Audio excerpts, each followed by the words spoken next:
Right. So, hi everyone. Again, thanks for joining us today. I'm really excited about this workshop, and I think a lot of folks who are at the point of approaching prelims um, have a lot of questions, and I'm excited for the folks that are in the room to talk through what is a very mysterious process.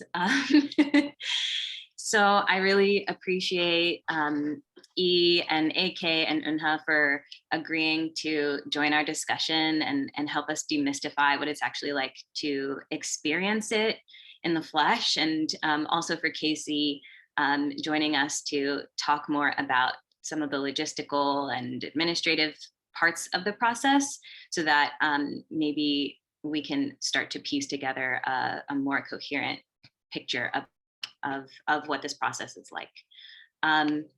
So to get us started, I wanted to just introduce our amazing panelists, who I'm also really honored to call friends. And then hopefully we can take about 10 minutes, I think. Does that sound okay, Richa? Yeah. For folks to give some preliminary comments, and then Casey can plug in some of that information about logistics, and then we'll have some time for Q&A toward the end. Okay, so I want to start by introducing AK. I've just got folks here in alphabetical order. But AK is a first-generation activist scholar pursuing their doctorate degree in feminist studies with a minor in African American studies at the University of Minnesota. Their dissertation, "The Body is Where Freedom Begins: Black Feminist Embodiments of Carceral Abolition," investigates how Black individuals currently and intimately live, resist, and care amid carceral forces. Situated in Black feminist thought and carceral studies, their research explores communal healing justice approaches to carceral abolition, centering care, spiritual and life flourishing practices of spiritual and life flourishing practices of Black folks. And then our panelist E is a PhD candidate and interdisciplinary doctoral fellow at the University of Minnesota. As the descendant of a survivor of the Sherman Institute, a native boarding school in Riverside, California, and therefore robbed of cultural, linguistic, and tribal identity, E's research interests focus on the continued survivance and futurity of Indigenous people, particularly through the use of literature. E studies community-based, abolitionist-informed responses to gendered, racialized, and colonial violence that Black and Indigenous fiction authors write about. And when not on campus, E can be found baking, making music, and walking their dog. And then lastly, but not least, born in Korea and raised on Dakota homelands, Unha Jeong Wood is a doctoral candidate at the University of Minnesota, Twin Cities, in the Gender, Women, and Sexuality Studies PhD program with graduate minors in American Indian and Indigenous Studies and Development Studies and Social Change. Using dialectical and historical materialism and literary critique, they research settler colonialism, empire, and indigeneity in East Asia and the Pacific at the intersections of Indigenous theory, women of color feminisms, and Asian American studies. A former school teacher and service industry worker, Unha is a longtime educator, writer, and community organizer dedicated to revolutionary politics, class struggle, and the collective liberation of all peoples and places. So thank you so much for joining us, you all.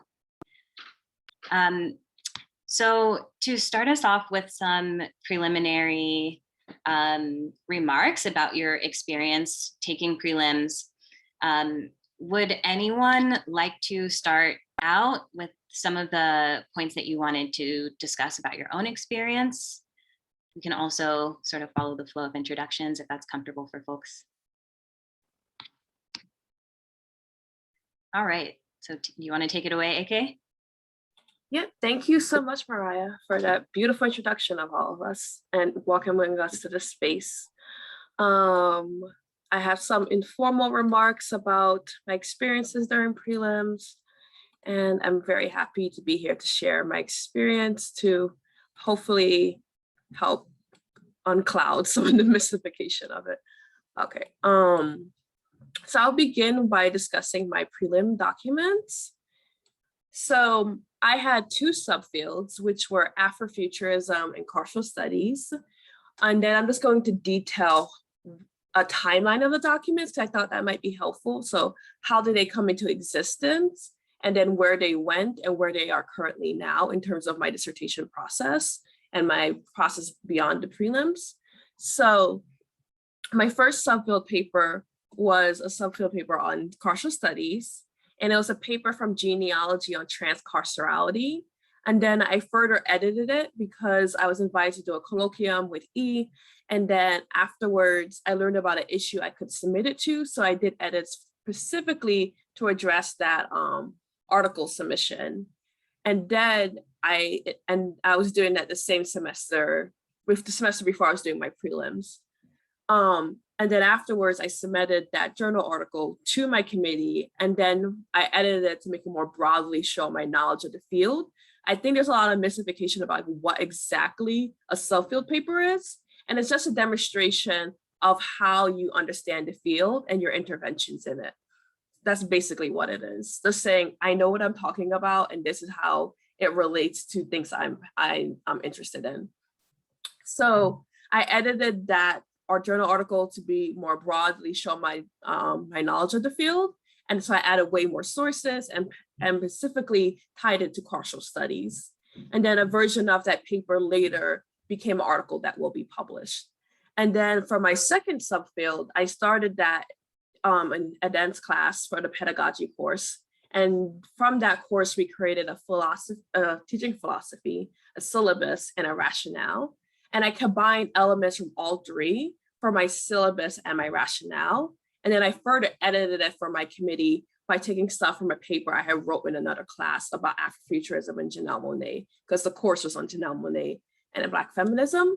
And then I later taught that syllabus, and I actually used elements of that teaching philosophy and that teaching rationale, and for later when I applied for like teaching fellowships. So just showing how these documents can be useful to you later on.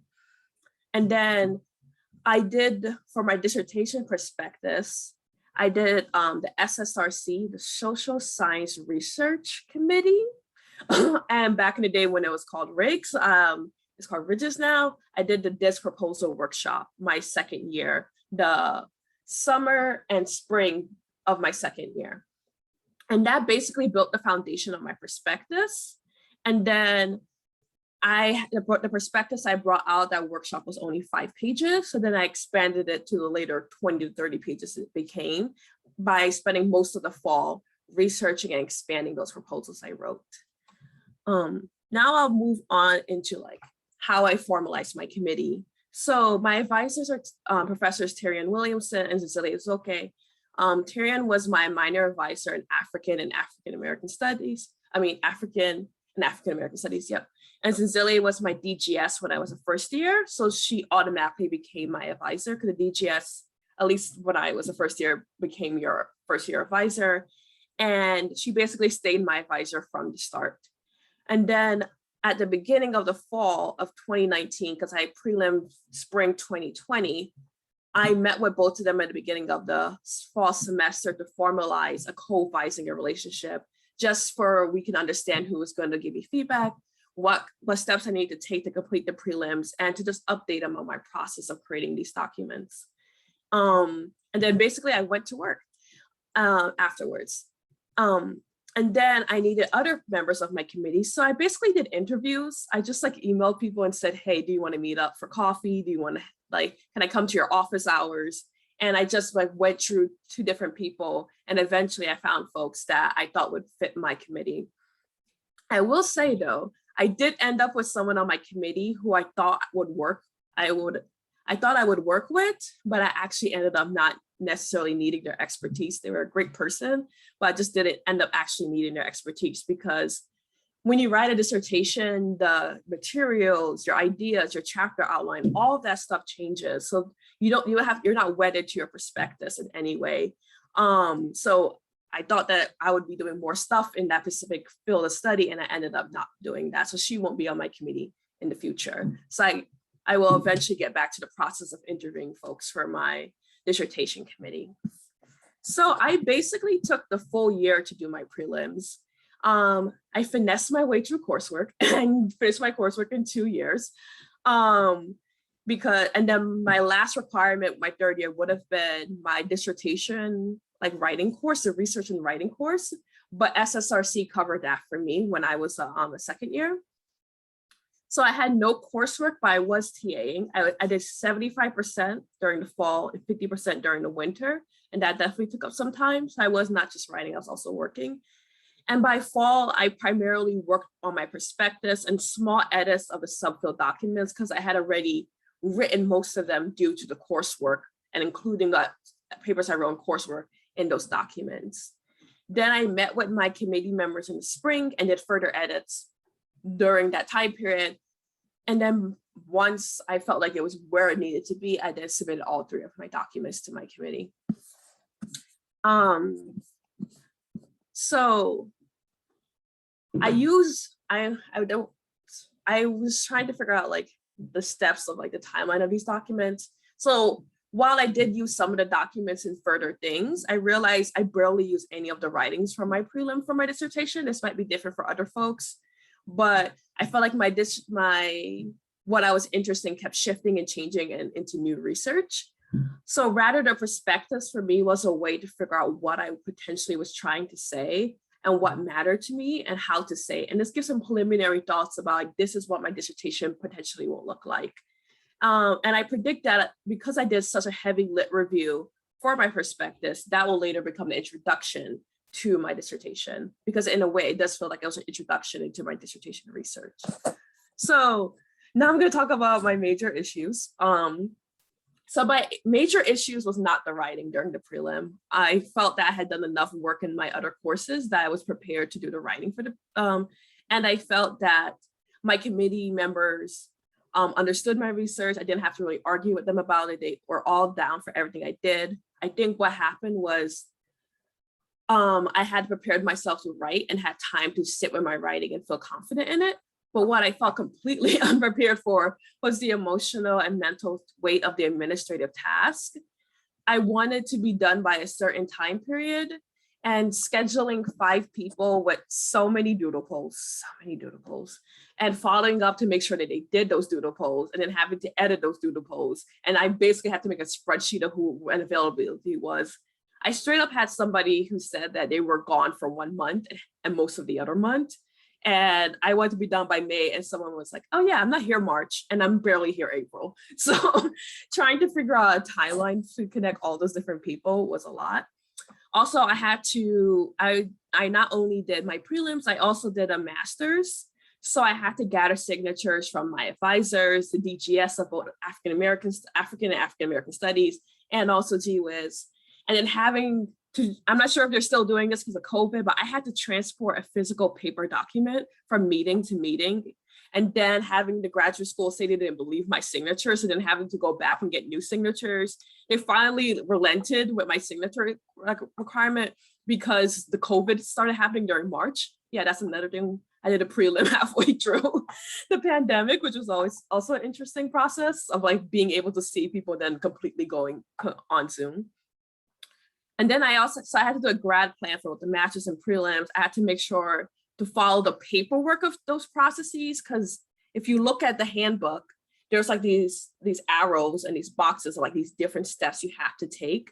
So I had to make sure that the master's process was going all right. And I also had to make sure the prelims process was going all right.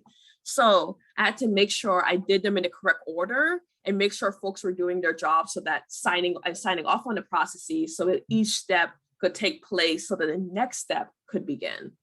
And then having to do a lot of research on the graduate school website to make sure I understood the processes, because when I asked folks, a lot of folks didn't know what to do or didn't seem sure in the department. So I had to make sure that everything happened as needed.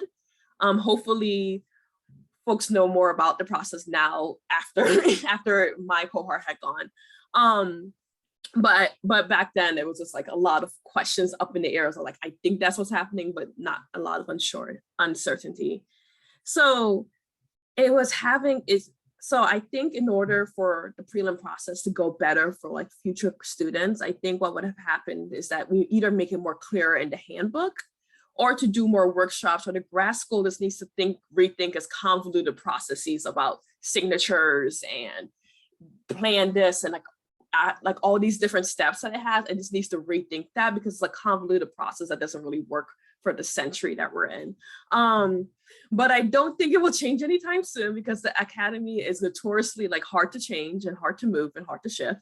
So I think just prep it now and know it will be frustrating. No, it will be like, you're like, this is so stupid. And you're right, it is stupid and it is confusing. And whenever someone tries to gaslight you, no, this is happening. It's like, you may think like, am I the only one seeing that this is like such a difficult and confusing process? No, it is. And you will get through it because we all did, and your committee will pass you. I guess I will pass it to E.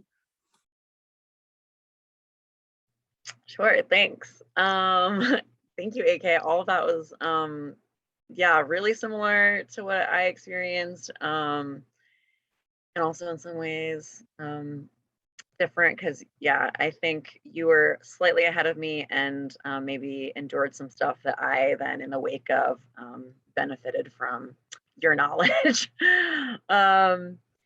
So yeah, also thanks for having me. I hope I can impart some, some kernels of knowledge through what I experienced. I'll do a similar kind of, yeah, I'll go through some of the same sort of stuff that AK went through, the documents I submitted, how I formalized my committee and all that kind of stuff. But I think, yeah, before getting into, so I did my prelims in my third year, last year in 2020. But before I kind of like talk about like what like happened in my third year, I kind of have to go through like what happened in my first and second year, because that was, yeah, pretty foundational. I came into this program thinking I was gonna do a certain project that was way more social science-y, involved like human subject research. My first year was mostly spent in service to that project. And it wasn't actually until my second year that I changed course. I thought I would do social science stuff. I ended up doing more humanities-based stuff.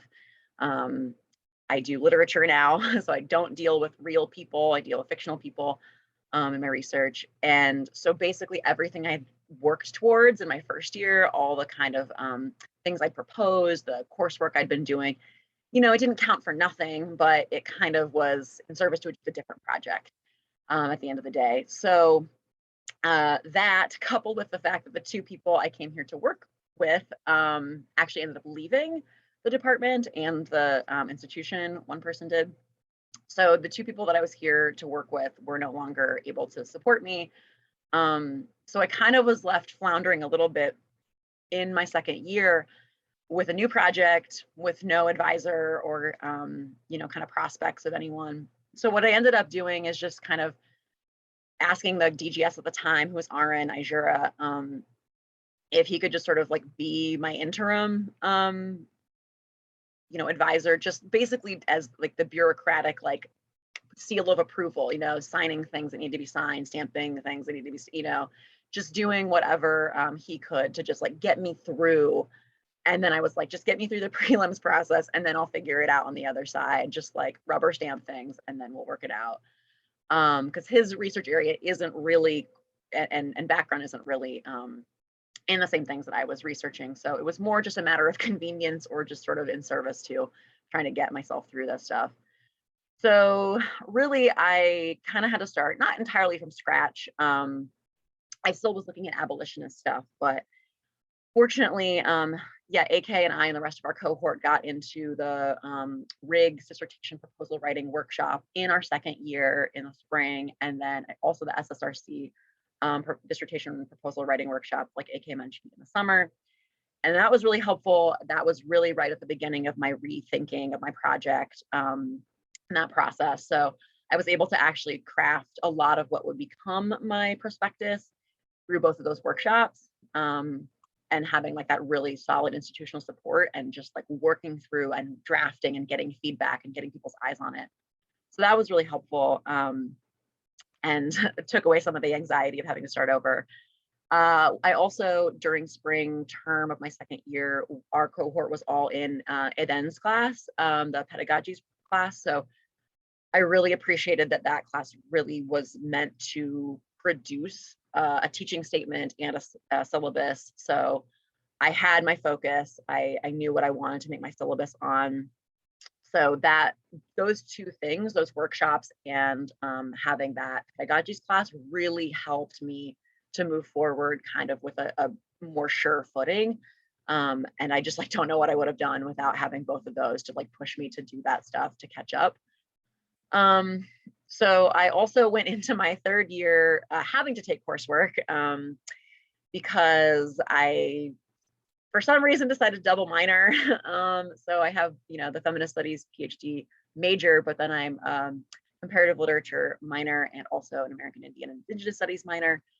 So I had a whole bunch of coursework that I still needed to complete to, yeah, to make sure those minors, like all the requirements were fulfilled. So I still pretty much had like a full year, my third year.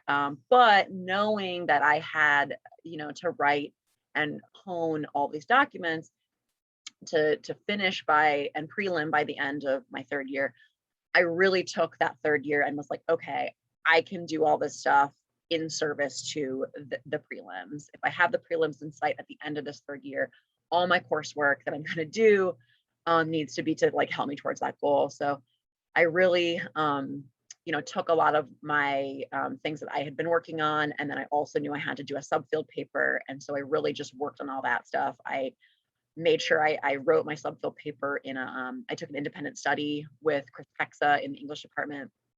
You know, I took a intro to the profession class in comparative literature, which is my minor. So that was, you know, a way to double down. I was, okay, cool. I do a pamphlet class for the minor, but I can also, I ended up honing my syllabus and my teaching statement more as part of this like professionalization that class was trying to impart. So I really was trying in that last year to kind of get everything done and, you know, check all the boxes, get all my requirements done and get all my work done. Then my third year, my prelims were supposed to be in spring 2020, which like now we all, yeah, infamous, you know, what happened in spring 2020. I was, you know, writing my prelims in the midst of, you know, February, March, April. I was supposed to prelim in May. And COVID was really difficult. Everything went online really fast. I, you know, felt really isolated. I think just a lot of that was really emotionally and mentally difficult already.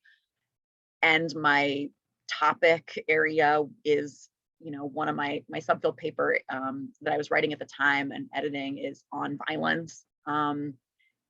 Like AK, my two subfields were carceral abolition and Afrofuturism and Indigenous speculative fiction. And so writing stuff about really violent institutions and how to combat that was extremely taxing at a time when I was just like already really struggling.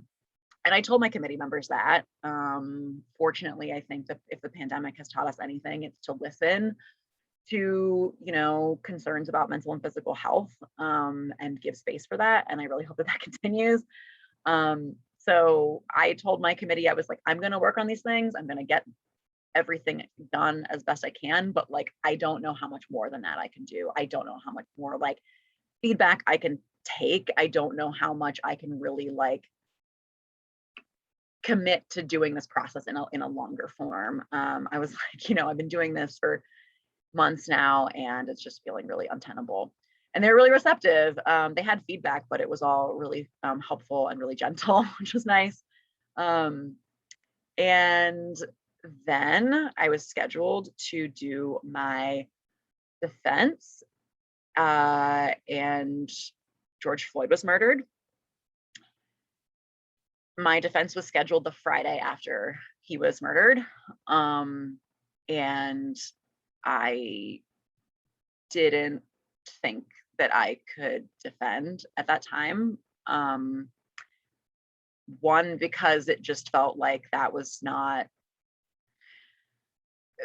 school didn't feel as important anymore. I was doing a lot of like community support work to help, keep myself and others safe in the aftermath of that and in the uprisings. And so, yeah, I just didn't, I was, I will just be honest, I was questioning my place in the academy generally. I was like, what is this all, for, if this is the reality that we're all living through.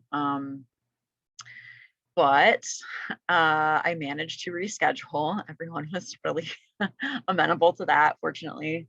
I also didn't have power because I was close enough to the fires that my power was out. And so I didn't have like internet. So I couldn't even even though everything was remote, I couldn't do anything, like have a Zoom meeting. So yeah, we rescheduled everything. The prelims happened. I don't really remember it. I honestly remember like getting into the Zoom call for prelims like maybe a month later, when things had kind of like calmed down a little bit, although state violence and anti-Blackness still exists. So what does that even mean? But we all at least like were able to meet. And I remember some of my prelim process of like defending orally. I remember crying at some point. So it was a really rough time. I will say, like, I'm sure prelims are hard all the time, but like I think prelims during like the height of COVID and the uprisings was like, I just feel like that whole semester, I just like don't even know, like, I just kind of like don't remember much of it, and somehow it all happened. Fortunately, I finished, and I think since then, I remember someone saying that like the fourth year is actually one of the hardest. I think maybe AKU relayed Naima saying something about like the fourth year just kind of being this like, not even like a gap year, but just kind of like, you're sort of like, what do I do now? Like you finish the prelims, you do all these things. And then you have this prospectus that is in theory the thing that tells you what you're supposed to do. But kind of like AK mentioned, it's like, it can change. It's a living document. I'm going to use a lot of my prospectus to, be my intro, like AK mentioned. There's a lot of lit review there that's really helpful. I've changed some things around also. I didn't know what my chapters were going to be at the time. I now know. But the fourth year really was trying to figure out what that prospectus can be used for and like what I needed to scrap. And ultimately, like my fourth year, I did a bunch of research and I came out on the other side, like having a better sense. But I actually think a lot of the stuff in the prelims, a lot of those documents were still these like, these living documents, these works in progress, that were good enough for that moment to pass me to say, like, I know enough right now, but I had to do the research. I couldn't know a lot of what my dissertation was going to be. I couldn't know what my argument was even going to be until I did the research last year during my fourth year. So I think one major thing I will say is that like change is constant. Change is like the only, I would say, absolute in the universe. But knowing that, it kind of helped me through all these kind of moments that I needed to really respond flexibly. I had to change course in my second year to a new project. I had to find new people. My committee was really difficult to pin down because I had 2 subfields to cover. We didn't have a whole lot of people in the department anymore because a bunch of people had just left. I didn't feel like I had a whole lot of support institutionally to do a lot of the work, but I found ways to do all this stuff. And ultimately it all kind of worked out. I don't think committees will, let you get to the prelims process without you being ready. So I'll say that too, but really just be prepared for things to change.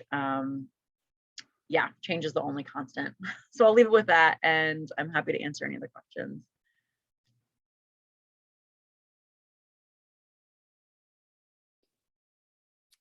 Okay.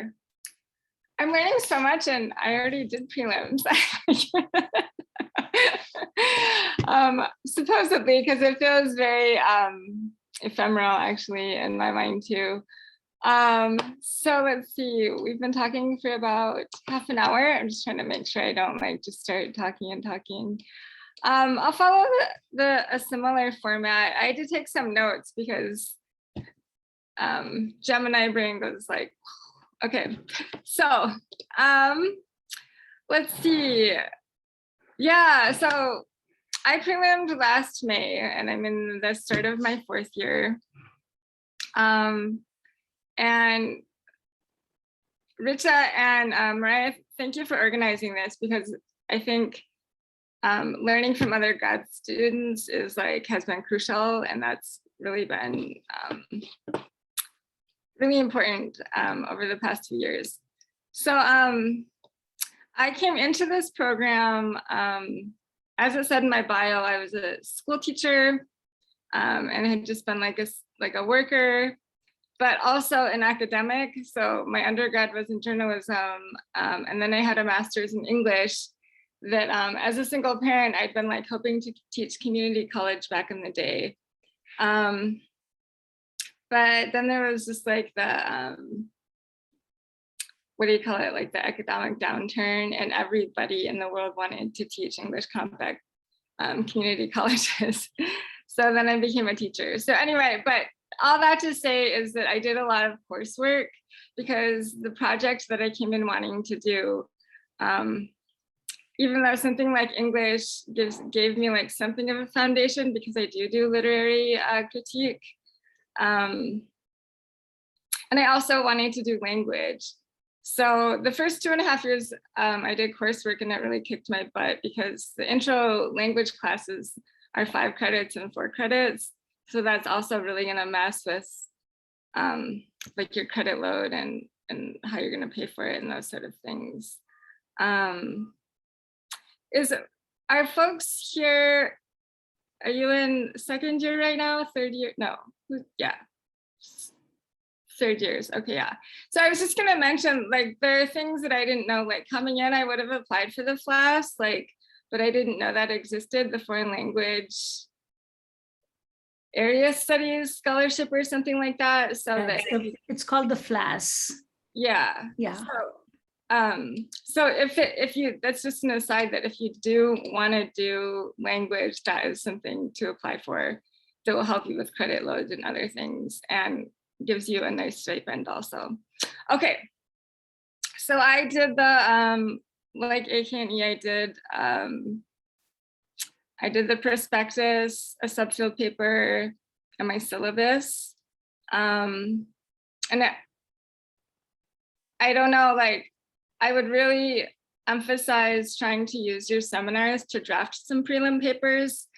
Not all seminars are going to give you that possibility, but I wish I'd had a more solid,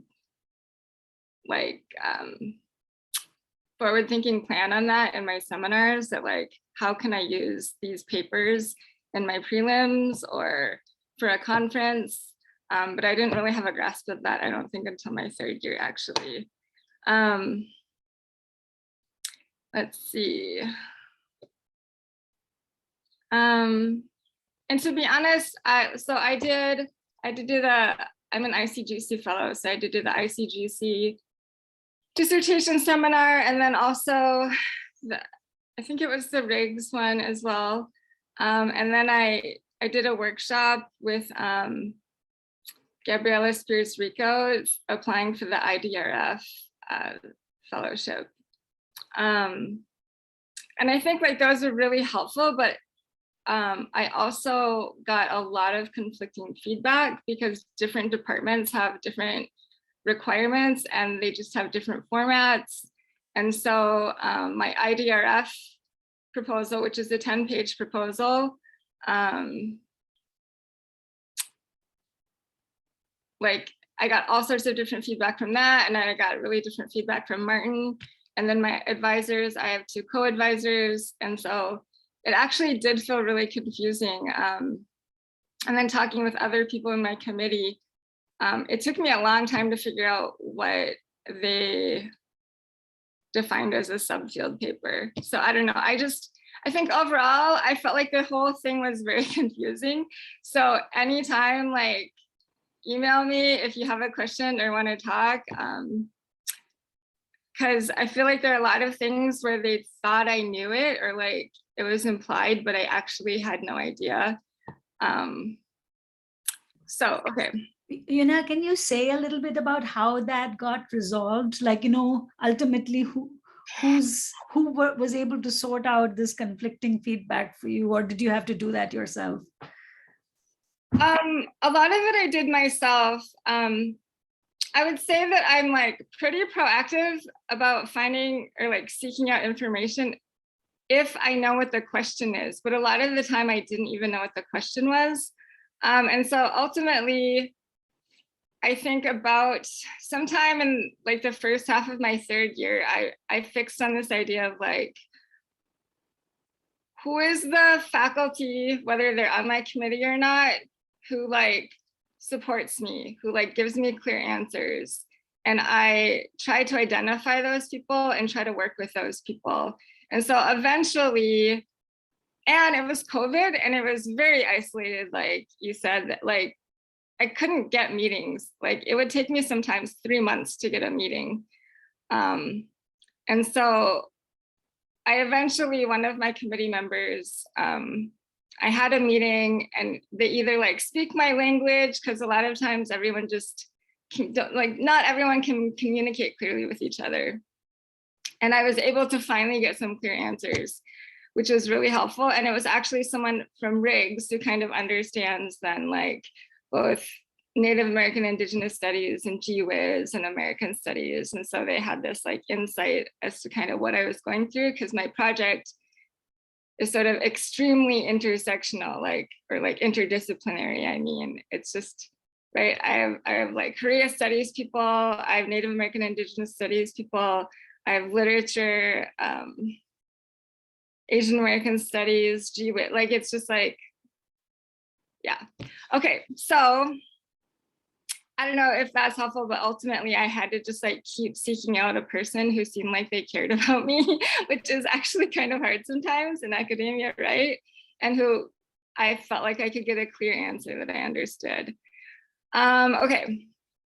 And so, and this person also kind of explained it as like the 3 pieces are kind of a, because I was confused as to like, are they supposed to be like this coherent portfolio? Like, are they supposed to speak to each other? And so there's like my prospectus, which is like GWSS basically. And then eventually I understood that my subfield paper then was Native American Indigenous Studies. And then my syllabus was Asian/American Studies. But it did take me kind of up until like a month before my prelims for that to feel like it made sense to me. So yeah, I don't know if that is helpful, or like maybe you can ask further clarifications at questions. Okay. But ultimately, I think like try to check in with your advisors, because if someone from American Studies is telling me one thing, ultimately it's my advisors that have to pass it. And so so I'd always just like go with what your advisors say if you're in one of these other workshops. Oh, and then one thing that I wish I'd known but didn't really know until I had like this really late in the process meeting that was very clarifying was find a book, find an academic monograph that aligns with like your method and like your like basically your project. It doesn't have to like politically or theoretically be exact, but look at their introduction, because it seemed like kind of like this really obvious thing.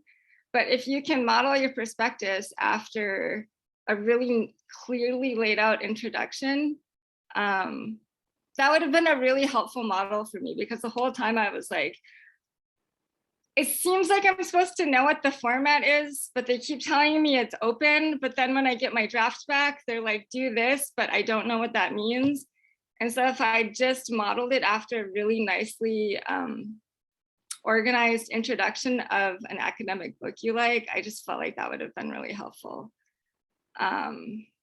because I had just seen so many different formats before. So, okay.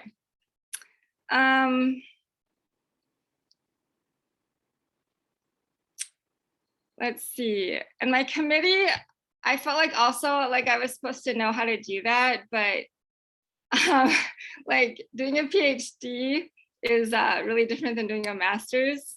And an academic monograph, that's an unnecessarily convoluted way of just saying like an academic book, like an academic text. And I don't know why it's sometimes called a monograph. Maybe somebody else does. Manuscript, I hear all sorts. Okay, but thanks for asking and clarifying that. But when I came into the program, like some faculty would just like ask me if I wanted to meet for coffee, and I didn't really know these sort of like protocols and like social practices that happen in academia. And I was like, oh, that's so nice. Yes, I'd love to have coffee, but I didn't know it was sort of like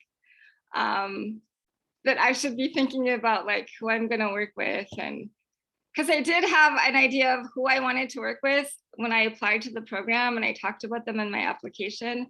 But as I think everyone knows, like your ideas are constantly changing. And so, and then people did leave, like the original people that I came in to work with left as well. So, so then I kind of learned by my second year, like you just have to meet with people and talk with them and see if it seems like a good fit. And I think like AK said, sometimes you are gonna work with someone and then your project changes and you realize that that's not really a good fit either. And so I don't think my prelim committee will be the same as my dissertation committee because my project has changed so much. Because I came in, like I just learned so much, you know, like I didn't come in like with the background in my fields. And then there are faculty coming in that I'm kind of excited about. So also wondering, they're really popular, so I don't know if it's so that's just a reality that faculty are gonna come and go and your ideas are gonna change. It's like it's hard with COVID, but like go to events or like approach people. Like I did a really nice, just like 2-credit independent study with, you know, a faculty and that was a great way for us to meet and talk and see if, because their work sometimes cannot, just like our own work, like they'll write it, but then maybe their ideas and work has changed since they wrote it, and they're like researching something kind of different now where their thoughts have changed. Yeah, the independent studies are lifesavers. Okay. And just really effective use of time, and can be mutually beneficial because faculty are also always like thinking about new ideas and new books and things like that. Let's see. Oh, and I was so it was very stressful also for me, like doing the bureaucratic steps of finalizing my committee, because AK did theirs when it was still paper. And Casey, was I like right in this black hole of when they were transitioning? Because I tried to start it way in advance. Like I prelimed in May and I tried to start it in January, and they like were like, oh, is it CLA or whoever it was? But it was like kind of awful that I feel like I looked like a total last minute like Lucy, because it was like a week before when I finally got everything finalized. Yeah, I know you got stuck. They had the GPass transition and everything else happen around the same time. You're trying to be ahead of it, and then they were like, wait. Yeah. So, and there's all these acronyms, and then like you need to know who your like CLA so-and-so person is. And then like, yeah, and then I've been, and then I did my master's in teaching license in Duluth. So like there were other like weird things I had to fix from being in the U of M system. I don't know. So just like, hopefully that doesn't happen to you, but just like start it way in advance, just because there might be glitches and there are humans on the other end of it too. Yeah, let's see. And then my approach to the prelim writing process. So I was like, after fall of my third year, I thought like, now I get to just focus on all my prelim stuff. And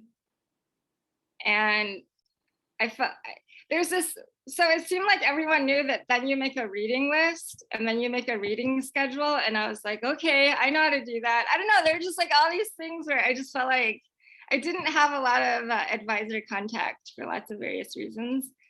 So yeah, so I was supposedly getting ready for my prelims and trying to refine my bibliography. So I don't know if Ian, AK have more like wisdom to impart about that, but I just like, and I just have like, I had so much reading to do. And frankly, a lot of the stuff I read in coursework no longer fit with like, because like when you get done with coursework, everything can kind of settle. Like you've just been like fulfilling assignments and like talking. Yeah, and then it's kind of like figuring out what work you actually like. And to be like totally honest, I lost a lot of confidence during coursework. Like by the end of it, I felt really confused and like I didn't know what I was doing and I didn't have good ideas. And I don't know how you all are feeling, but yeah, I just felt like I'd come into the program like with, I felt like a somewhat like excitement about my idea. And so it took me like a number of months to kind of return to that place. And when I read my stuff actually from my first semester, I was like, there's my ideas. And so it's probably a natural part of the process. But I'm in so many different departments and they all are just kind of like have their way of doing things. But by the end of it, yeah. So it took me a while to regain my confidence and feel like I knew what my project was again. And then, yeah, and then just figuring out, identifying like what my subfield paper was gonna be and if it would work, and my syllabus, yeah. I mean, I'm sure it's like inherently just always gonna be challenging because it's a challenging task to take on, but yeah, let's see. So, and then actually, so I prelimed in mid-May and that spring, it was COVID, but it felt like things always just kept happening and the Atlanta murders kind of took me out for a few weeks as well. And then I had a big family loss like right at the end of April. And I think my prelim committee offered to like reschedule it, but I was just in this really intense place where I was like, I just need to get through. And then I like had a pretty big breakdown after that, but I don't think it would have helped. I mean, I think it'll just be individual for everybody, but I think things are gonna happen. And just making that, yeah, I don't know what I'm exactly trying to say there, but it'll get done. And I was like really critical of my papers. And then I just realized like all of our work's like probably great, like is great. Like we've been working our asses off on it. It's really good. You know what I mean? Like they're not gonna let you go into prelims not prepared. And then since then, yeah, like this summer, I think I was just trying to recover. And I really missed like organizing and being outside of academia. So I was just kind of setting things up for this school year for like research and for like writing. Like sought out study and discussion groups that are not people from academia actually, because I think my project is gonna need that. So I have like a group of comrades in NYC that I study with, and I'm in the process right now of getting more back into organizing here and having a study group. So for me, like that is like something I think I needed. And then I'm just trying to figure out like the tangible steps for starting one of my chapters. Because I think once I start doing it, it won't feel so confusing. Like once I do like the material, like tangible steps, then I feel like the writing won't feel like so abstract and weird. Because like as soon as I go talk to this person, it's probably going to shift like the whole entire way I'm thinking about the chapter. I don't know. I should wrap up soon here. I think like a couple other just like random things is like the actual oral prelim meeting. Let's see, AK, was yours in person? Or were you still in? It's all been on Zoom. God, it's been like, okay. So, but even though they like sort of explained to me like the logistics of it, it still felt really abstract to me. Like I didn't understand until I was in it, how it was actually supposed to go. Because they kept saying, it's just like a great conversation. It's just like a great conversation to have everyone in the room, which I was like, oh, that sounds so nice. But actually they're gonna ask you questions and you need to defend your stance on that. And I think it would have been really more helpful for them to say like, we're gonna ask you questions and then you need to, you know what I mean? Instead of saying it's just like a great conversation, I would have rather been like, no, this is actually like an oral test where you have to verbally defend your ideas. Yeah, and then, yeah, I think that's everything. Apologies, I think I probably rambled a lot, but it'd be great to answer your questions, so.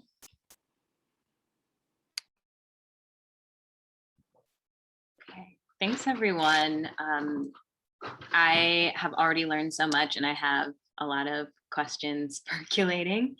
But before we shift towards Q&A, I did want to pass the mic to Casey about some of the administrative procedures behind prelims. Yeah, so if you want to take it away, Casey, and I'll try and pay attention to any gaps that may come up as you're just sort of going through your own points. Yeah, sure. Prelims are hard even from a staff perspective because I don't have a lot of direct access to the workflow that y'all use to do the administrative forms. So just like everything else at the U, it's unnecessarily complicated and frustrating for everyone. That said, let me put in a link towards, this is for degree steps. It looks like finally this has been updated a little bit more clearly than it has been in the past, at least in my opinion. So when was it? August or so. So this will be updated in our handbook as well. And y'all can take a look and have that. And also good reminders for me and Richa to like have a discussion after this and get the handbook a little bit more clear for prelims. I know Aaron and I tried last year, but also with COVID and with GPass coming online last year, everything's been kind of switching around. So once you all have the doodle polls and all the scheduling headaches done and you want to go actually schedule your tests, this is the link you would use. You're doing it through One Stop. Once you start doing this, I don't have a lot of access to help input stuff for y'all, which is really frustrating from an admin perspective. My two roles in prelims, like as GPC right now, are once you pass your written exam, your committee member should let me know that and let me know what date. I enter the written exam pass date, and that then grants y'all access to go ahead and schedule your oral exam. That's about my only direct role in this admin process of it. Otherwise, it's between y'all and your committees to schedule it and to put that in this system. Yeah. And then the other thing I can help with is if you decide to have a committee member who is not from the U of M, I see this more for dissertation committees, but it does look like y'all can have an extra person for prelims if you want. If someone you're really interested in the research and want to work with them, email me who that person is and I will get in contact with them. There's a whole back end approvals I need to get, but nothing that y'all have to do directly. I would just contact that faculty member from whatever university they're at and help get them an ID number so that they can then be basically accessible for you to, select them as a committee member in this workflow system. So yeah, Yeah, so E had one too. That's also a little bit confusing on the back end, but again, nothing that y'all would need to worry about. It's pretty easy once I get the forms from them. I just need to get approval from a couple different people and then we enter it in. So it just takes a little time. But yeah, lots of good resources coming in the chat, it looks like. Okay, yeah. So Unha, you'd want to let me know and I'll get them in the system. They just need an ID number just so they can be like selected. That's all that we're doing, but it takes a little time. So they basically send me this one HR form and then a CV, and then I have to send it to the grad school for approval, and then I send it on to our like payroll person to just enter them. So those are my two main roles. But I just want to say, especially listening to all this, first of all, thank y'all for having this and including me. Because I don't get to see a lot of like the back end stuff with committees a lot. I just kind of hear and see your emails about like what form do I need or whatever. But this is such a cool space. I hope we can do this every year. But also I'm glad it's being recorded and we can kind of update stuff from there. But I just want to say, like, you know, there's all these rules and confusing timelines and stuff. You know, I've had people be like, oh no, it says 7 days and I did the 6 days out. Like, we will always figure it out for y'all. Like, I want to make it clear that like, that's my role. And like, I've never seen anyone do anything administratively that we can't fix or like make sure it fits in the end or make sure it works out. So it feels really, really stressful, I think, in the moment when you're reading all these rules and stuff, but like, we will fix it. We will get it to happen. And also part of this is a lot of the communication goes through the grad school GSSP. If y'all can't figure out a timeline or don't know like what your next step is, seriously, just email me and I'll figure it out for you. Like, you don't have to be doing all that extra admin legwork when you're already worried about your committees and your research and your classes and everything else. So yeah, let me catch up a little in the chat here.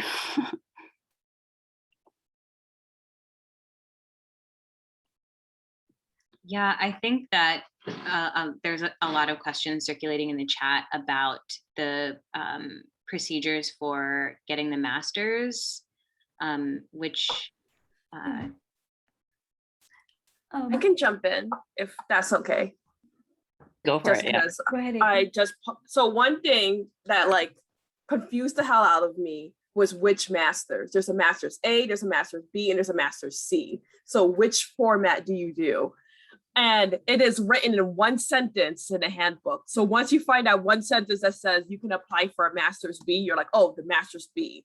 So the way how I did it was I had a separate grad plan that I think that's what it's called.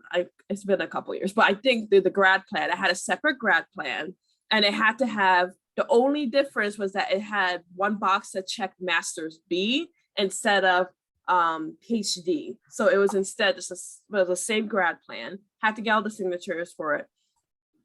And then you do the committee. You have to upload all the committee folks. You have to have someone, the chair of that committee, sign off who's the chair of your prelims. This is all happening the same time as your prelims.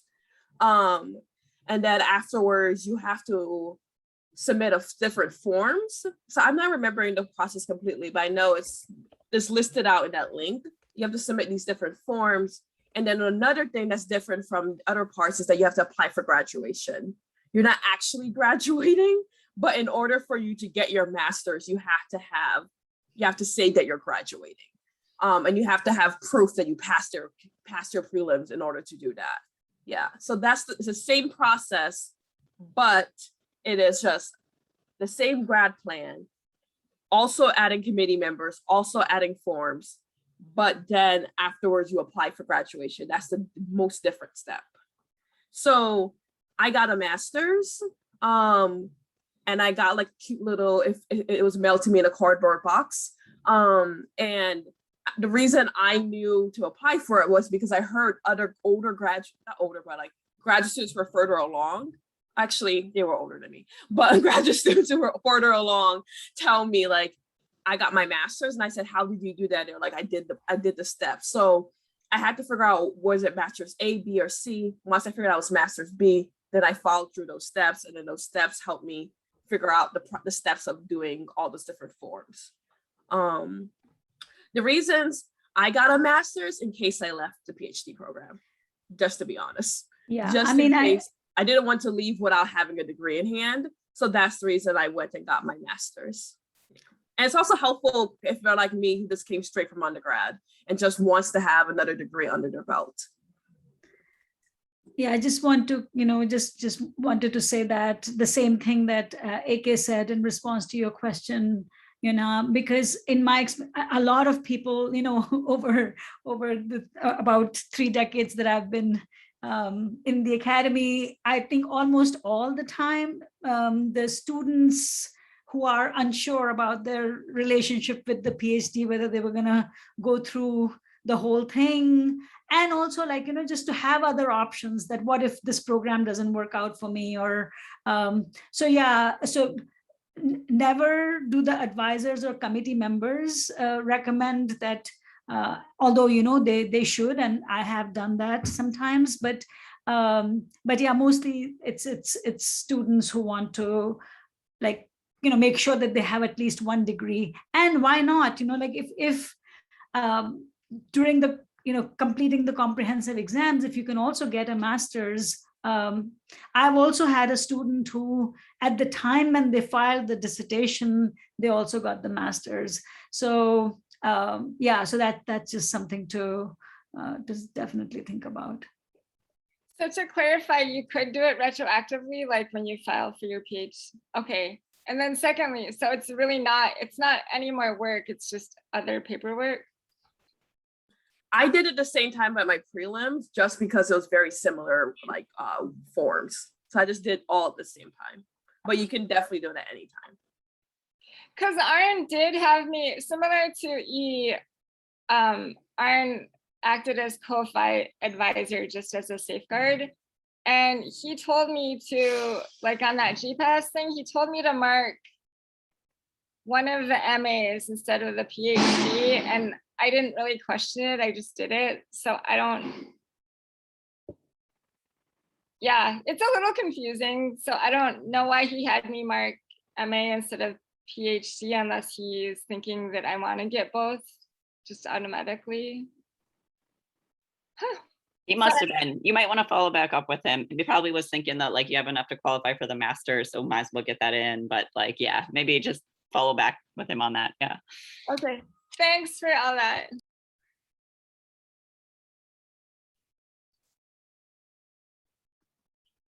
Okay, so we've kind of started our Q&A segment already, just trying to clarify the MA process, or MA, B, or C process, which I'm actually really excited to kind of track that after our conversation. So I just wanted to check in. Casey, do you have any other talking points that you want to make before we shift completely into Q&A? Thanks for asking. I don't think I have anything specific. I think really once you're in the workflow system, I can take it from there if there's any hiccups, but I don't know if it's worth going into real details unless, we come up with issues. But yeah, I think y'all have it. But let me know if you have other admin questions that do come up in this Q&A. Okay, great. Thanks, Casey. So to shift gears here, I want to open up the floor for folks who do have questions for either Casey or E, AK, or Unha. And I just want to remind you that I am here as a faculty resource too, if you have any questions. And one thing I wanted to, maybe this is not going to be an immediate question for the people who are going to be taking the prelims, maybe more who are closer, but this question that came up about the oral prelims, oral prelims or oral exam. I mean, I'll just, as somebody who's both an academic and also an organizer, one of the things that I feel works really well is that if you can tell your committee that this is what I understand the steps to be. So, so I always tell all of my advisees exactly what to expect in the oral exam, so that you will come in the oral exam for 10 minutes, you will be asked to talk about your intellectual journey, and then people will send you out, and then they will talk about their strategy for how they want to have the questioning and conversation, but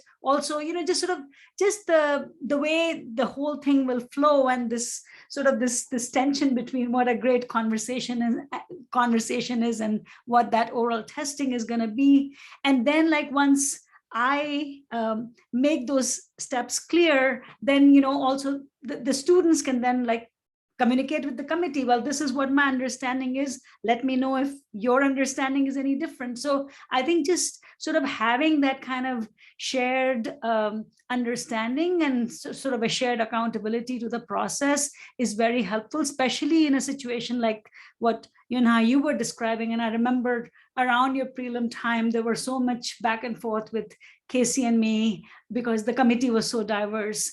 And I think since that is likely to be the case in most of the cases in our department, I think it would make sense for, and then Casey and I can do some of that work in the handbook as well. So if you have any specific ideas or suggestions about that, let me know. But that's what I'm thinking, hearing all of you.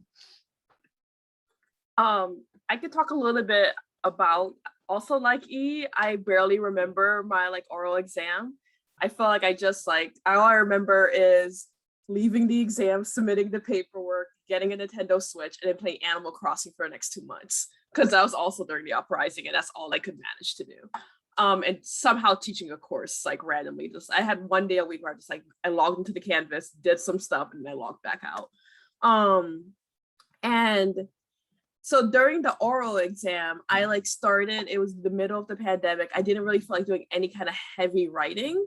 So I just wrote about my family and the why of my project. I did some creative writing, and then I went into this is what my project is about. This is what I'm interested in, and this is why it matters to me. And then afterwards, we had a conversation that actually did feel somewhat like a conversation. There were definitely moments of tension where I felt like I couldn't answer what was being asked of me. So I just simply said, I appreciate that thought. I really appreciate that reflection. And I look forward to exploring that later in my dissertation project. And I did mean that authentically, because that's what a dissertation process is. It's exploring questions that you can't really answer during the oral project. So don't feel like if you don't know what to say, or if you're just I don't know exactly what that means, you can ask for clarification. I did that a couple of times, asking for can you rephrase that question? But also don't be afraid to say I don't know at the moment, but I hope to know one day.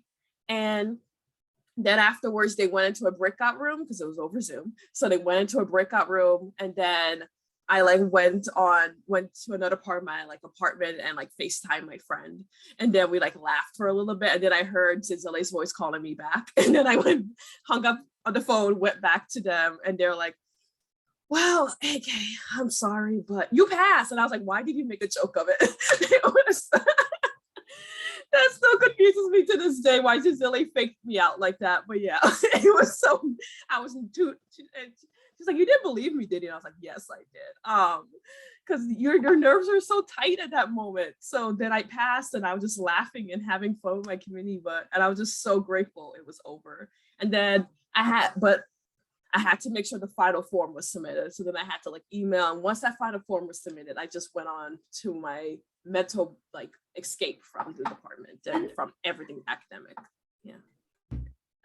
Just again about the oral exam, if there is a commitment to having a conversation, because sometimes what is really amazing about both the oral exam as well as the defense, the final defense, is that you actually have everybody in the room engaging with each other in a really profound way. It's the ideas that come up, the way in which you get energized by the way other people are energized, so it's quite a rare event. And I think it is a good, when I chair an exam, whether oral exam or a dissertation defense, it's it is important for the chair to remind the committee that, we will set aside some of that time for that conversation, that spontaneous conversation that is not going to be about, about testing, right? So there is some of it that is going to be testing, but after the testing, we will transition into a genuine conversation about how we can help this person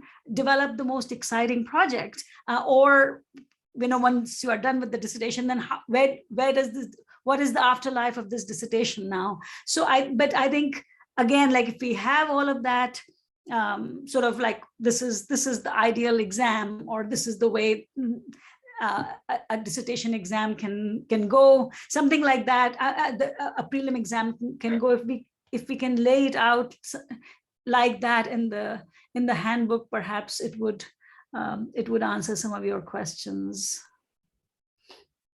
And I just had one other thought too, because I do think my committee was like, maybe they had more faith in me than was warranted or something, but like, they were very reassuring. Like, it was just gonna be great to have everyone in the room and a great conversation. And then the 10-minute intro part, they told me a number of times, like, you don't need to prepare anything, like you don't need slides. And I kind of wish that I would have, because I don't extemporate very well, like, especially when I'm really nervous and have like other stresses going on. And so I don't know what other people's thoughts are, but I would have rather had something more prepared. Like, I had notes, but I ended up like feeling kind of like it started to get really stressful. And then like eventually I like wrapped it up, but I would have rather had a more prepared, I think, intro. I don't know what other thoughts are for people, but yeah, I just came in. I mean, the way it was framed to me was kind of like something else than what everyone's describing. Maybe like the way that like Aaron framed it to me was the prelims oral part was that like it was really a space to talk about my work and how, maybe Richa, you were just saying like a little bit of this, like to talk about my work and to then like how to help this project along. It is like testing, but like for me, it was really like presented as like a conversation to like just about me and my work. And that felt really powerful. And so I think like approaching it in that way, also like it was stressful. I prepared some notes similarly. I didn't prepare slides. I wasn't asked to. But like the way I approached it, like just being like, wow, like how often do I get to just like sit with a bunch of people who just want to talk about how like my project is gonna go. And like that felt really cool. So I don't know, the way I just like approached like the notes for like the couple like introductory remarks was just like, okay, like how do I envision my project? Like if I could make a snapshot of like, rather than like, okay, here's like these major documents, here's like this 30-page prospectus and this syllabus, and all this like, what is like the snapshot? Like, how do all these things fit together? And kind of the way I envisioned it was I was like, here's past, present, future. Like that's how I envisioned my documents fitting together. And so I don't know, like I think then again, I don't really remember a ton about what happened after that. But it definitely did feel like there was questions asked of me, but it was in service to the project. It wasn't like, do you, and maybe this happens in other departments or within our department, but like for me, it didn't feel like I was like being drilled. It was more just like, what do you think about this? Are you going to include this? Like we could see you going this way, you know, would this be helpful? And it was really, it felt like it was a conversation about my work and not just like some rote exam, which probably happens in some places. Again, maybe it happens in this department, but at least like the group of people and the time I was, you know, like the moment I was living in the history of the world was such that we were all struggling really hard. And I think nobody really wanted to have a really difficult intellectual conversation. But yeah, I would say really take it as also just like, this is your moment. Like you get to talk about the thing you really want to be doing and get to hear other people's responses.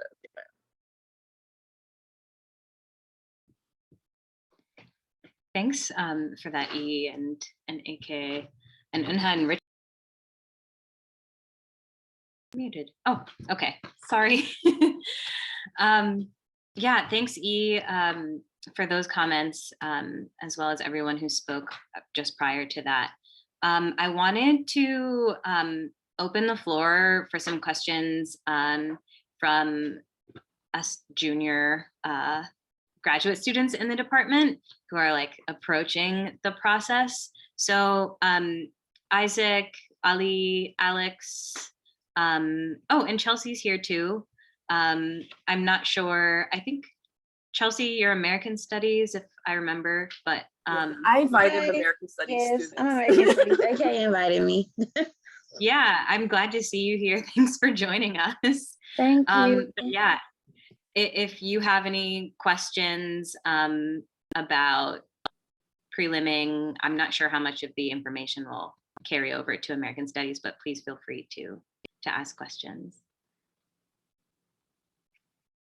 Thank you so much. I do have a question, but I can't wait. Okay, do any GWS folks have any questions? Sure, Isaac. This might be like a very basic question, but I was trying to do research on like what the definition of a prospectus is and like what it looks like and like how long it is and like what it's supposed to include. And it seems to vary from like field to field. And so I was wondering if anyone who has experience about like what is the perspective and like what it has to cover, or even like what format it's in.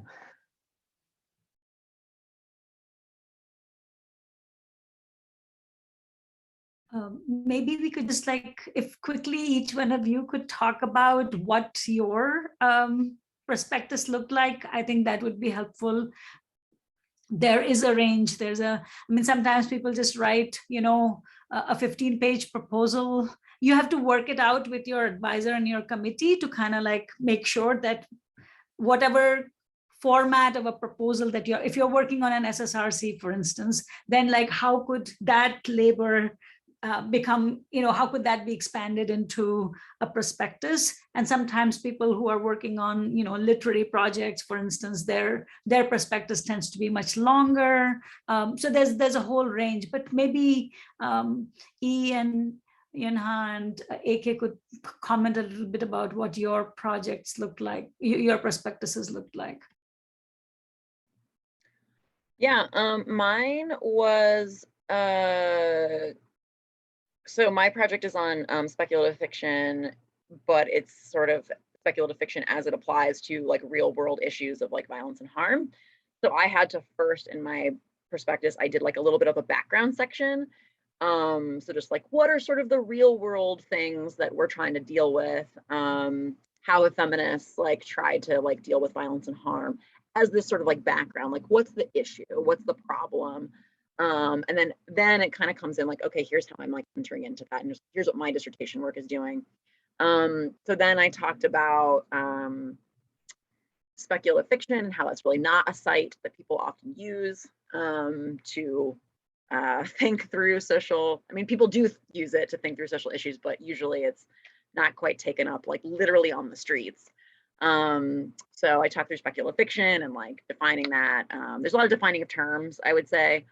And then towards the end, I had more of like sort of the nuts and bolts of like, I'm actually gonna like lay out like, here's what my method is. Here's what, you know, my, I kind of had a loose chapter overview. It was a gesture to some chapter possibilities. I didn't know what I was doing at the time with my chapters. So yeah, I would say like kind of like background, like what do you need to tell the audience foreground, like your project, then you kind of say like what your project is like doing, what you're kind of thinking about, at least for mine. And then, yeah, and then talking a little bit more about the nuts and bolts, like here's my methods, here's the scope, here's like the time span of speculative fiction. I'm just going to look at like these 30 years worth of, you know, books, or I'm just going to look at like whatever. Here's the methods I'm going to employ. And here's how the chapters break down and blah, blah, blah, blah, blah. So that's how mine kind of looked. I don't really know if that's standard. I don't know if anyone else has looked like that. Got me through. Now, I just recently just now scrolling through my dissertation prospectus, and I'm also very happy to share these documents with folks if you want. And I realized I practically wrote it like not dissertation, like a book introduction without even realizing it. So I start off with a project description, as some cute little epigraph quotes because I love that. And then I go into like a literature review that goes through, oh, also my project description, I'm describing like my main terms and my definition of those terms and the history of like carceral studies and such, and abolition and healing justice. But then I'm also talking about like my relationship to the project and my positionality towards it. And then I go to a literature review that goes through different fields of like, or different like topical things that are important to understanding my project, like carceral hierarchy, queer and trans incarceration, and Black feminist methodologies. And then afterwards, I go into a section that says methodology and design, and I explain like what are the specific methods, what I'm doing, why did I design the project the way I wanted it to be designed. And then afterwards, I have like a very loose chapter outline. One thing that was a struggle for me during my dissertation, like feedback, was figuring out like my advisors just kept asking for more information in my chapter outlines, and I just couldn't envision it. It's very hard to figure out what exactly your dissertation is going to look like. I'm struggling with it right now in my postdoc applications where I have to describe what I'm doing after my dissertation, and I'm still writing it right now. I don't know what I'm going to do during a postdoc, but I'm faking it till I make it. So you fake it till you make it. And I just like described as much detail about what I potentially could be doing in these chapters. And it's interesting to look at this now and think, my chapters are not designed in any way. Like the methodology is pretty like tight, the topics are, everything else is pretty similar, but the overall like outline is not at all what I'm doing right now. Yeah. And like I said, I'm happy to share that. I'll just jump in and say a few things about this. And this is like sort of my classic critique of academia, that, it's like you are supposed to write, prior to the journey, you're supposed to actually declare what it is that you're producing, so that classic tension between process and product. But in general, what you need, it has been touched on by folks in their responses, but you need a project description. You need to start with your key research questions, and they can't be more than 2. And then you get into a literature review where you can do that work of defining main terms. And then through the literature review, what you're trying to do is point out the gaps in the debates or point out the gaps in the literature, and then making sort of some arguments about how your research will address those gaps that you have identified. And then you move on to your sources and methodology, and that is where you can also talk about your positionality as you wish or as pertinent. And then again, some people are about to embark on a field work, so for them, like it's impossible to tell what the chapter outline is going to look like. But increasingly in our department, people expect there to be a chapter outline, and you have to remind them that not every project can predict what the chapter outline looks like. But yeah, for those who are embarking on some, big time field work, like 9 months, 12 months, 15 months, depending on your funding, that is where then you will be talking about what your field work seeks to do, and what the timeline looks like. And then, when are you going to finish the field work? When are you going to write your chapters, etc. But if yours is not a field work oriented project, but that's where you'll be giving a sense of the chapter outlines, and then a full bibliography. So those are usually the necessary items in a prospectus. Yeah, I can just talk briefly about mine. All my papers were like really long. It must just be how I do things. Mine was 38 pages, and I had kept asking how many pages they were supposed to be and getting different answers.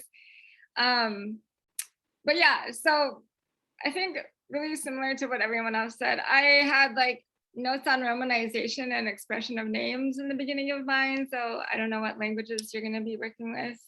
But yeah, an introduction, and I needed to provide quite a bit of background information for my committee and for my topic. And so that added to the links.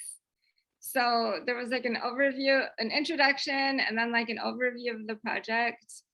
And I originally had links where you could like, I had done like a table of contents where you could link to different parts of my proposal because it was so long.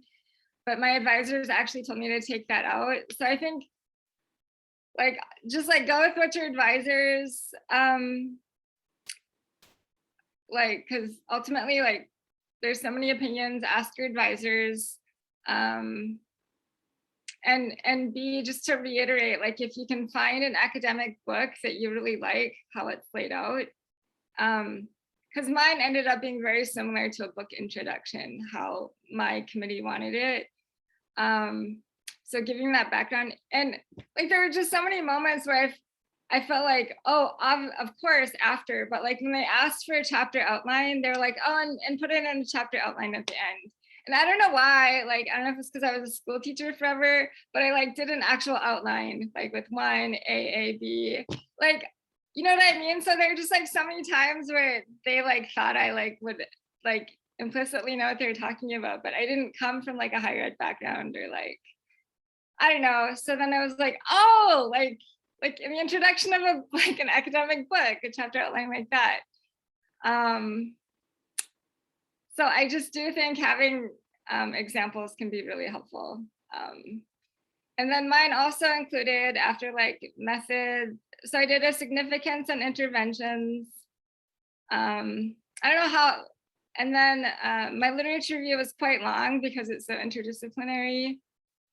And each like committee member wanted me to show like mastery of each field, like each discipline. And then I had to have a research plan and an abstract. So mine had all kind of the components almost of a book, right? Except for like then the actual chapters that would ensue. So, but yeah.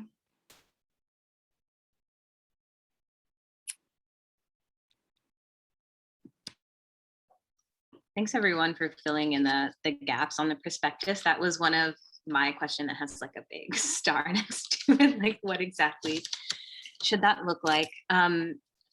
Ali, Alex, do either of you have questions that you want to raise? I can jump in. Yeah, I got some questions. I'm just like trying to decide like which ones like are more important than others. First of all, thank you so much for being present and for sharing your experience. I mean, I'm saying this from my heart, really, because I really appreciate you also brought up, I mean, you remind me of the fact that we are human, not machines, and, you know, like all the kind of emotional, affective process, you know, you've been like getting through, that really means a lot. As someone, you know, who actually had to go through in his first year, you know, like losing someone from the family and everything. So I really, really appreciate all of you that, you know, brought up. So like one of them is very simple question.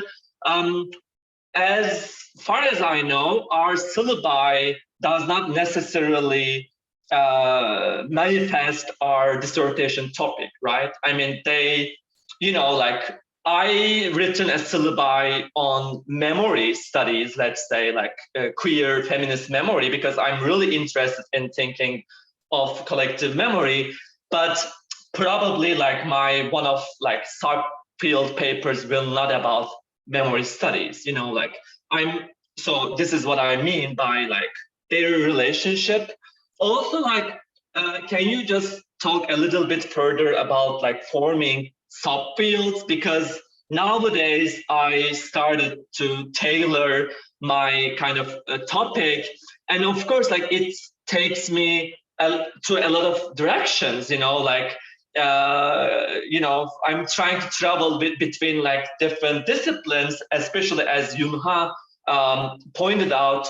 So like, is there a possibility? I mean, maybe this question is also about the writing form. Like, does we mean that like subfield paper will exactly be a field, a discipline, or yeah, like we can kind of incorporate like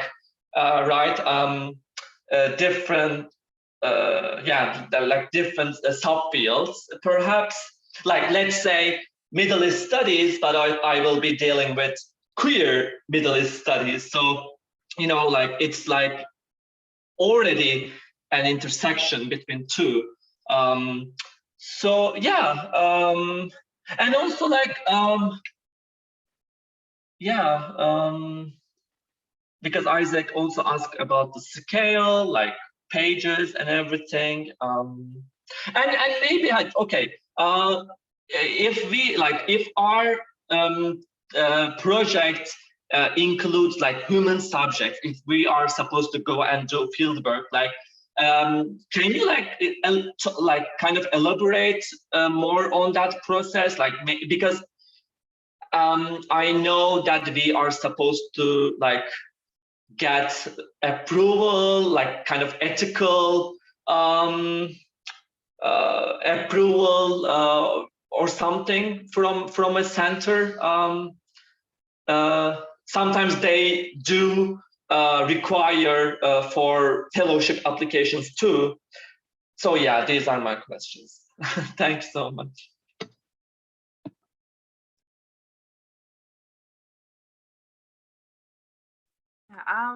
So I listed the questions in the chat. Please let me know if I missed anything. So I'll just try to quickly go through all of them.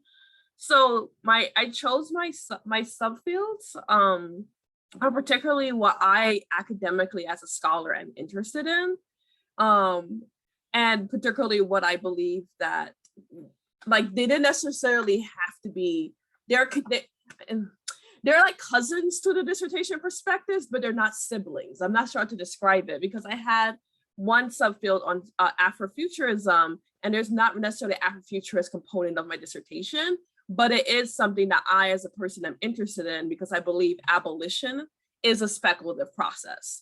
So it's something that I had when I was in a dance class. It was just something to write about, something that you were actively interested in, and that if you could teach your dream course, then you do that.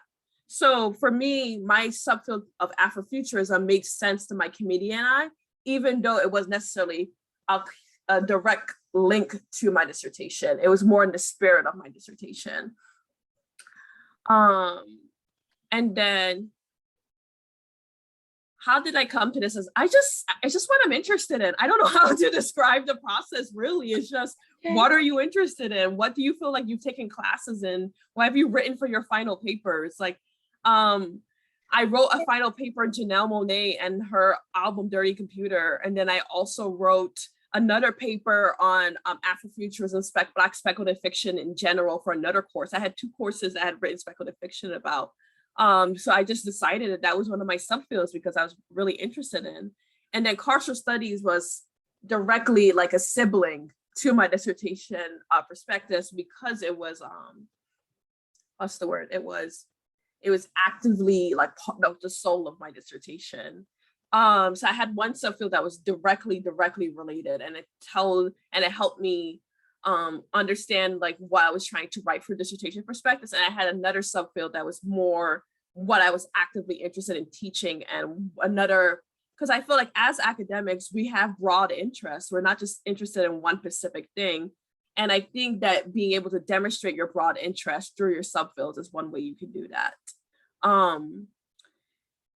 And then I interviewed people for my prospectus, my dissertation, but the IRB said that they didn't need to be involved. So when I did the whole IRB process and I put that into my prospectus, but it was just saying like, hey, I went through the process, and they said that they didn't need to be involved because my research didn't count as human determination research or some label. Yeah. And yeah, what Richa said, yeah, that like it shows like you have broad interests, so you have different things that you can explore and teach in. Yeah. Okay, I forgot, what was the question about the prospectus? Okay, all right. I hope I answered all the questions. Yeah, I wanted to make sure, I think, Unha, were you going to add something in? I was just going to add on to what AK was saying about, like, I think about the subfield. I think the word subfield is confusing. And I kept trying to make sense of that word. And ultimately, how I chose my subfield was I chose a paper that I was excited about and wanted to work on more, and asked if I could use that. And especially in our department, they're like, yes. So I chose the paper I wanted to do, and it's like anti-genre, like still academic enough, but also the kind of writing that I like to do. So if you have a paper that you're excited about and you want to develop more, that'll probably work. I don't know if other folks would agree, but that's how it went for me. Yeah. E, did you want to add anything to that? I can try. Sure. Yeah, I mean, what I put in the chat was like, you know, in terms of like the word subfield, it is like misleading because it kind of makes it sound like we're, you know, entering into a neat, tidy little field. But really, like, it's kind of whatever, like I said in the chat, like whatever you feel like you're intervening into or whatever is really in service to your project. I mean, really, these documents should help you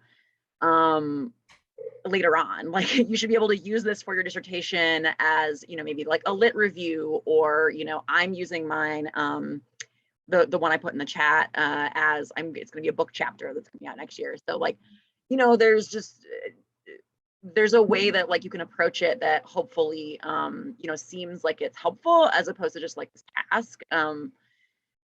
Yeah, so that's how I would like try to narrow it down. It's like, really, what is the thing you need to get to that then you can take that little chunk of paper or some part of that paper that then becomes something else. So again, like for me, it made sense to be like, this is not really a field, but it's, you know, it's all these kind of interdisciplinary things. It is like literature, it is a narrative, but it's also carceral studies. It's also like women of color feminisms. It's also queer studies. Like, so all these kind of things came together in my subfield paper that like don't often talk to each other, but like I had to make a clear case that like they do. And that's how I narrowed it down. Is I was like, this is how it makes sense for my project. All these things are related.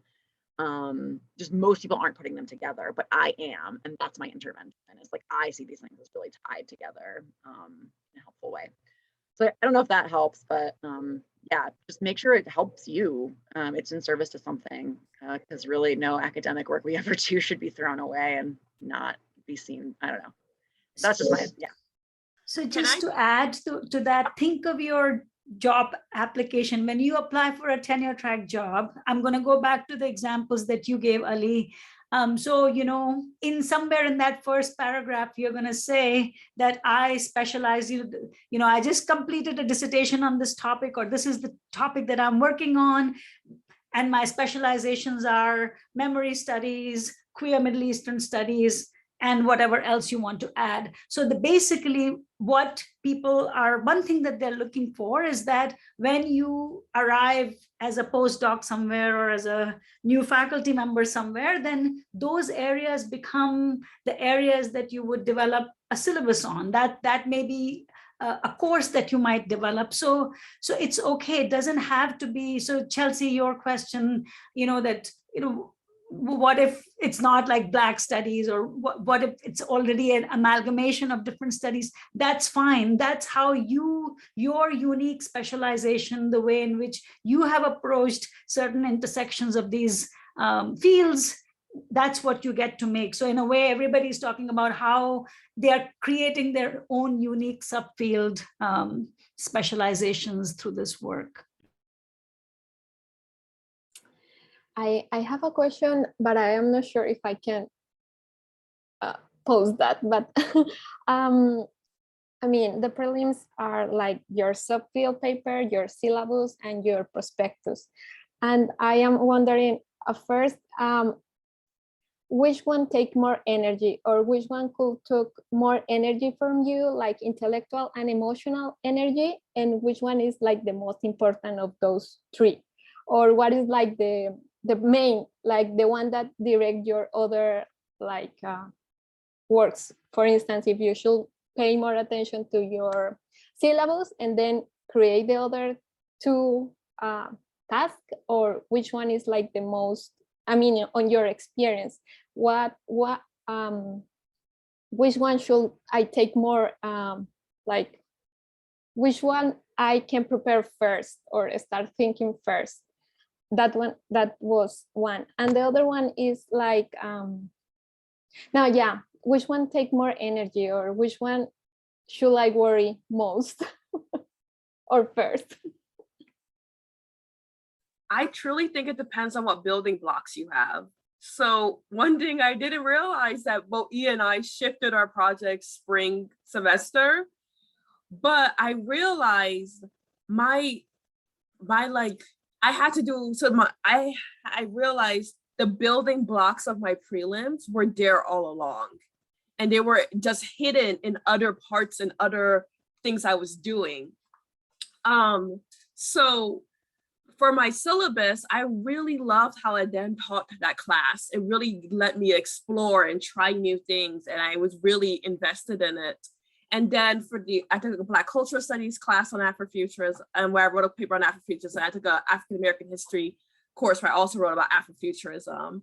So I felt like my building block of my syllabus on Afrofuturism was there. And then my paper that I wrote in genealogies also felt heavily linked to things I was interested in. So the biggest thing for me was the dissertation prospectus, because you are trying to demonstrate your knowledge, you have the knowledge for this project. And also, what does that project even look like?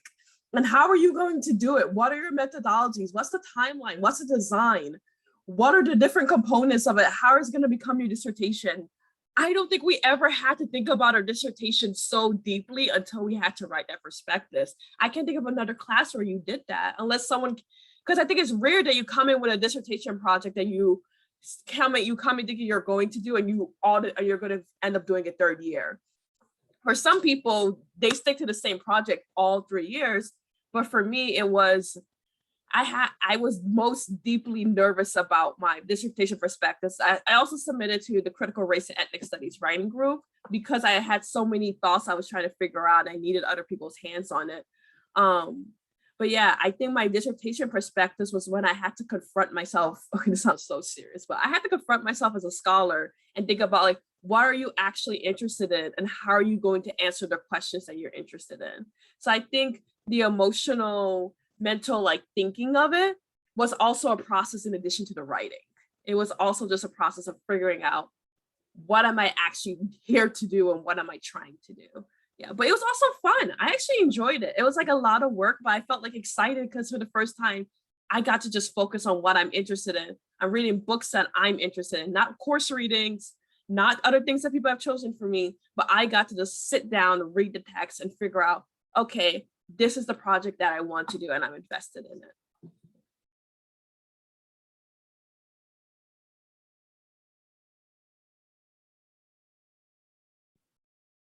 Okay. Yeah, I would, oh, sorry. Go ahead, E. Yeah, I would just 100% say, like, what I kind of alluded to in the chat was, like, also the priority of the things you do should be, like, largely based on what you think you have the capacity for in that moment. Like, for me, writing in the midst of COVID and the uprisings, I feeling like, Unha also said, like, my subfield paper was really personal. I didn't want to every day sit down and write about gendered and racialized violence. That was too much sometimes. I had to eventually, but I also had to, like, go to the syllabus and just feel great away. So I want to say, like, you know, your committee might say to prioritize certain things, but, like, listen to your body and your emotions and all that kind of stuff, and, like, what you think you can handle. Thanks so much, you all. I really appreciate the different ways that each of you have kind of mapped out the way that you thought about and prioritized the different components. yeah, each one I'm kind of like tracking my own process. And yeah, it's just been really helpful. And so one of the things that I wanted to ask as someone who's currently trying to figure out how I'm going to write this thing is how you fit writing into a schedule of like teaching, depending on when you started writing, taking courses, and all of the other upheavals that have taken place throughout each of your journeys. What was like carving out writing time like? How much time did it take you to work through some of these documents? And how did you protect your writing time?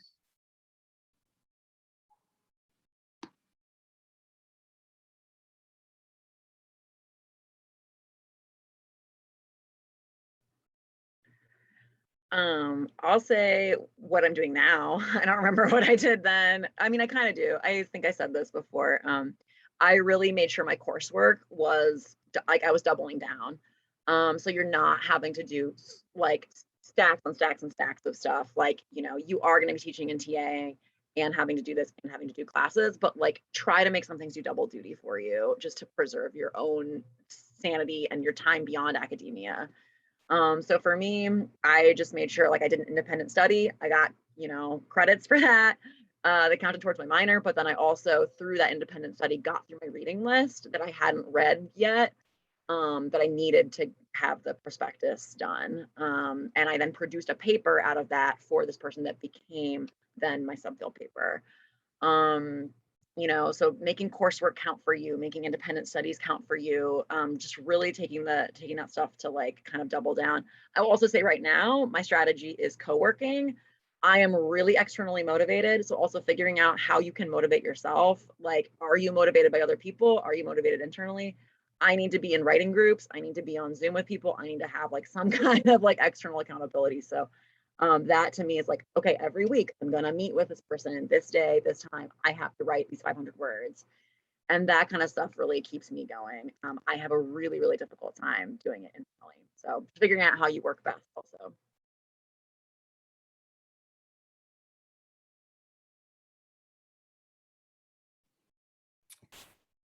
I mean, to be honest, I kind of wrecked my body. I think like it was COVID and I was going through grief. And so I just drank coffee with no boundaries. And I ended up working really late at night a lot. I've always thought of myself as like the morning time is like when I need to write. But for the space I was in at that time, trying to get through prelims, I was just up very late at night. Like, it felt like, because I actually can't work with other people. I need to be alone and I need to see like an expansive, like unreachable time in front of me. So like you said, I think you just have to find your method. But now that I feel a little bit like more stable and like have some time, I actually still have to figure out how to protect my writing time. But I don't know, like, yeah, some kind of schedule. I got my office in order. So that's like what, like some people go to coffee shops or are like external, but I've made like, we moved back to grad student housing. So there is like a place where I can have an office. Before it was my bedroom. So the space, the place, I don't know. I quit coffee. I feel better. Take care of your body, get outside. Yeah.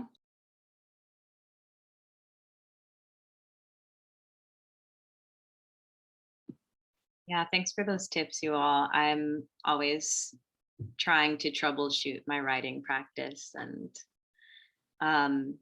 yeah, before we started meeting, I was just chatting with Richa and mentioning that now that I'm kind of starting to settle into the semester, trying to figure out what day is going to be my writing day and like protect it at all cost. Do other folks have any other questions you want to raise? I have a quick question. AK, thanks for inviting me into this space. Thanks y'all for all the things, sorry about that, for all the things you all, have shared. I was curious to know, what was the process like of developing your reading list? So like, what was that process like for you? And then how did you get through it, right? Like, so if your goal was, I think most of you said your goal was to finish in the spring. And so I'm not sure if GWS is the same as American Studies, but for us, so I'll be a third year next year. And so we can either do our prelim exams in November or in May. And so I guess, okay, the question has folds to it. Okay, so what was it like developing your reading list? What was your rationale for choosing the spring versus the fall? And then what was your process of completing your reading list?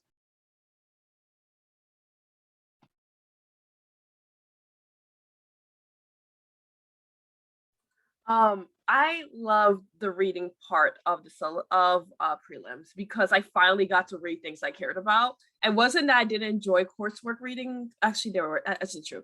I did not enjoy some parts of coursework reading, but I was really excited that I got to more focus on things that I felt like we rushed through, because there's no way you can read a book a week and understand that book. Some people may have that magical talent. I do not.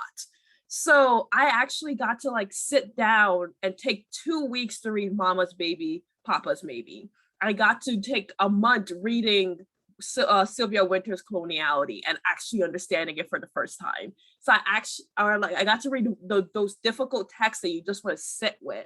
So for me, my reading list was an understanding of what things am I skimming, and I only need to read a certain chapter of this, I only need to read a certain part of this, and what am I going to invest my time in understanding and really focusing and honing in on that. So I did not create a reading list until I met with Tyrion that fall afternoon at the start of my third year. I was like, oh, it's here. I was like, what's your reading list looking like? And I was like, oh, I didn't know I needed one because no one told me. So I then just one thing I did was I just went through I was looking at it just now. I just went through what I had cited in my previous papers, and I just added that to the list because I knew I wanted to reread those, or I wanted to refresh my memory of those, or actually read them more deeply for the first time.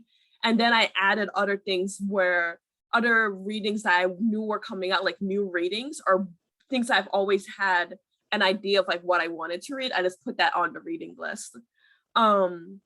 And then the last question, I wanted to spend the whole year working on my syllabus, not my syllabus, my prelims. I just did not want to spend a few months. I had seen, the reason why I invited you, because I know American Studies and GWSS were very similar in terms of our prelims. And I had witnessed a couple of friends in American Studies go through the process of doing it in a semester. We were both in the same, we were both third years, and I realized I just didn't want to do that. I realized I wanted to have the whole year to do it. And then when I went through that prelim process with some friends in American Studies, and I saw that some of them had done it in the semester and what it did to them, it reinforced my belief that it was right that I had taken a year for it, because I don't believe in coursework or actually given time to sit and think about our ideas and actually figure stuff out. So taking the year for me meant that I could actually sit with my ideas and not have to rush readings and not have to rush the process. Yeah. Also, hi, Ann. Yeah. Hi, Ayan, welcome. Hey, y'all. We're just doing some Q&A about the prelim process now that we've heard from folks about their experience and a little bit about the logistics behind how prelims are done in GWSS. Yeah, let's see. Are there any other floating questions? How are we on time?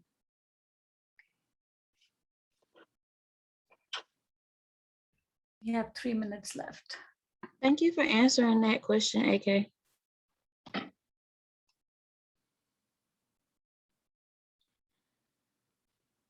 So I don't have a coherent question, but one of the things that I'm trying to think through is some of the sort of stopping points that you've all described in terms, or not stopping points, but like I guess like smaller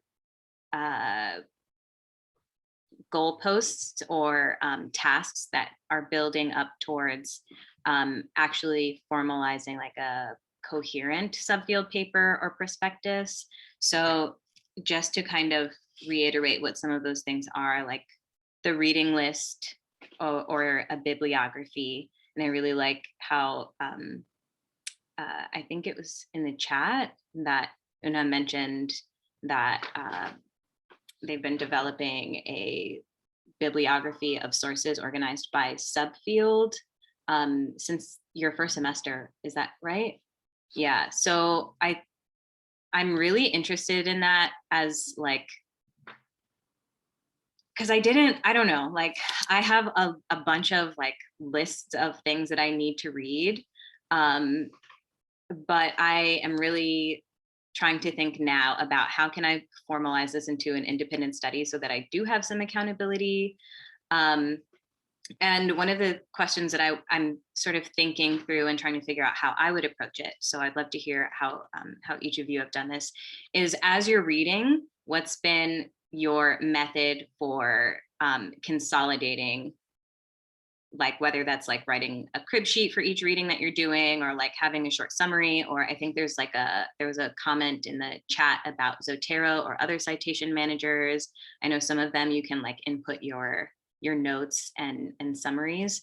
Do you all have like best practices that you're using that you might want to share with folks who are writing?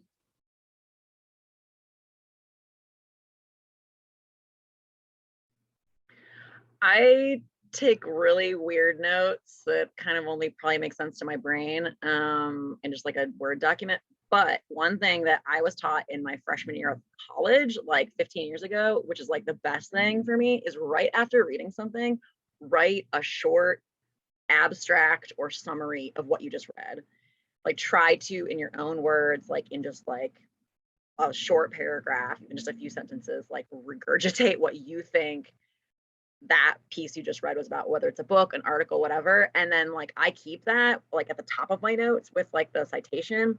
And then when I'm like, God, what was that book about? Do I want to use, I just like go back to my notes and I'm like, okay, that's what that was about. Those were the main points.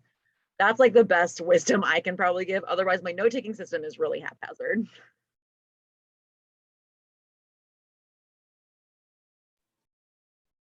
I tried Zotero also. For like a couple years, I was like, I need to develop like a better note-taking system. And I think everybody's writing process is different. So I don't think I'm gonna be like inspirational here, because it kind of actually reminds me when I used to DJ, is like now like people have stuff like all like in their like disk drive or like their computer. And I can't do that. Like I actually have to have stacks of books in front of me. Like I had to have my like stacks of like CDs. So I still have to have books. Like I still spend a lot of money on books, and I write in those. And then when I'm writing a paper, I like pull that book out and draw from it that way. So I don't know. I don't think that's gonna work for like very many people, but I would like to try that habit of, because I think it's really good for writing as well, is to write right after I read something. I email myself a lot though, because what happens is when I'm out walking, I think of things and I like actually send myself a lot of emails and then copy and paste those into notes. So I used to send myself voice messages, but that just like didn't seem to work. So I don't know.